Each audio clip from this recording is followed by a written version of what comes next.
Hello students, today we are going to see lesson 10 heat balance test.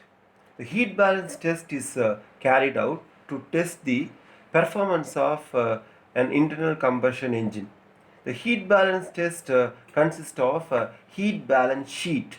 The heat balance sheet has a complete record of the total amount of heat supplied to the IC engine and the total amount of heat rejected from the internal combustion engine.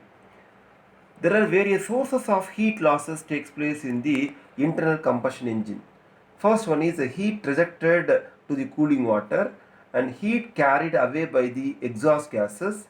And the last one is the unaccounted heat losses by means of radiation, incomplete combustion and errors in observations, etc. Various values to be found for the heat balance sheet are heat supplied by the fuel.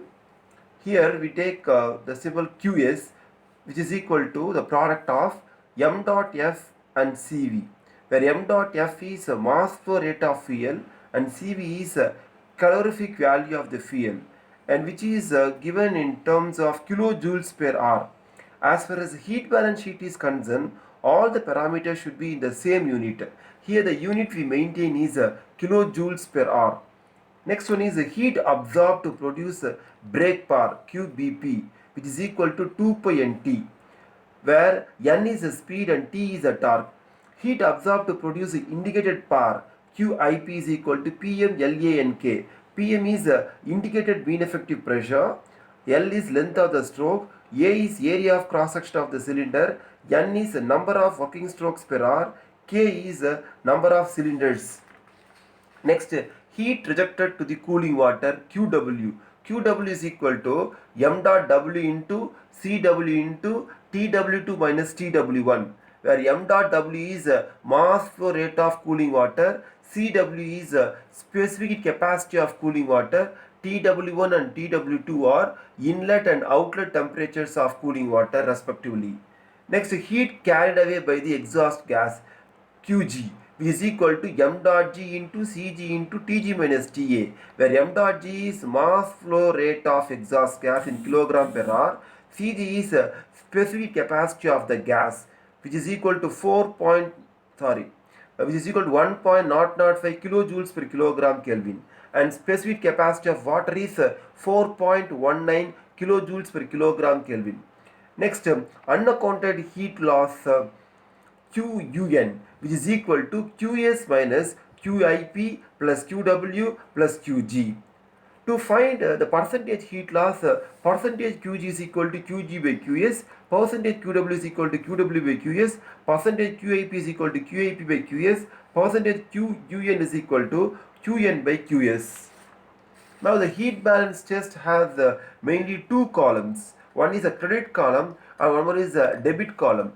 Credit column has heat supplied by the fuel, which is represented in terms of kilojoules per hour, and the percentage, always we take the total heat supplied as 100%. In the debit column, what are the ways by which heat has been utilized and wasted or mentioned. The first one is the heat absorbed to produce indicated power or brake power, and next one is heat carried away by the cooling water and heat carried away by the exhaust gas, unaccounted heat loss. All the values are shown here in terms of kilojoules kilojoules per hour. This sum should be equal to the total amount of heat supplied. Similarly, the percentage heat losses and heat utilized when we add, that should be exactly equal to 100. This is nothing but heat balance sheet. Let us see one sample problem for heat balance test.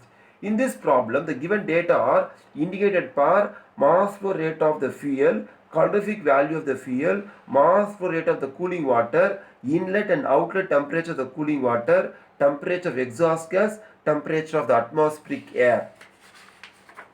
And also we are given mass flow rate of the exhaust gas, specific capacity of the gas and specific capacity of the cooling water.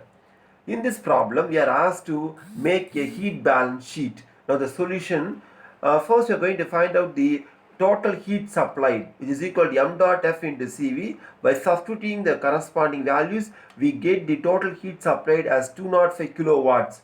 Now Qg, Qg is equal to mg into Cg into Tg minus Ta. So by substituting the corresponding values, we get Qg as 59.09 kilowatts.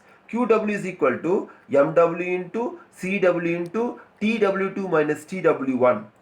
By substituting the corresponding values, we get Qw as 50.4 kilowatts. And finally, Q unaccounted is equal to Qs minus Qip plus Qg plus Qw.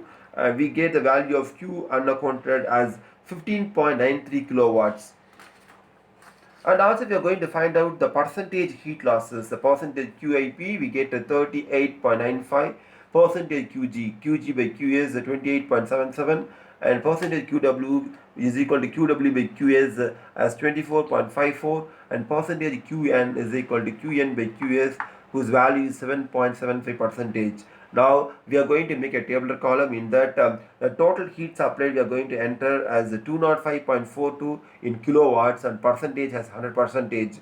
Now in the debit column, the heat absorbed for producing the indicated power 80 kilowatts and 38%, and heat carried away by the cooling water 50.4 kilowatt and 24.54%, and heat carried away by the exhaust gas as 59.09 kilowatt and 28.76%, and finally unaccounted heat loss as 15.93 kilowatt and 7.75. When we add all the values, we get 205.42 kilowatt, which is equal to the total heat supplied. And similarly, when we add all the percentages, we get 100%, which is also exactly equal to the total amount of heat supplied in terms of the percentage. Thank you.